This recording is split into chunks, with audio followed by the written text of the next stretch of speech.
Ma ahan sida horgale oo group iyo iskuma raacaan. Waxay kaloo kaga duwan yihiin. Waxay awood u leeyihiin in goorta lagu dhejiyo erey ka socda qayb ka mid ah part of speech, sida qaybta faabka ereyga ka socda uu ugu daray qaybaha kale sida tusaalaha ka muuqata. Dabagelayaasha waxay ka kala socdaan qaybahan sidaas ayayna iskugu kala wareejiyaan ereyada. Haddaba, goormaa la laba jibaaraa ereyga? Goorta ereyga lagu dhejinayo dabagelayaasha waxaa laba jibaaro keliya. Haddii dabagalaha lagu dhejinayo xarafka ugu horeeya uu yahay shaqal ama le, waa halka mar oo erey shibane u horeeya laba jibaaro. Waxaa loo laba jibaaraa si shaqal gaabka loo ilaaliyo.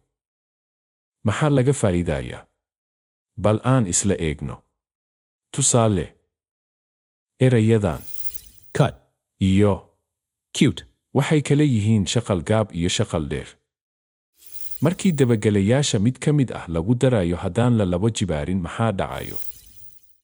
Ma aragtaa inay isku ekaadeen labada erey? Shaqal gaabkii wuu dhumay.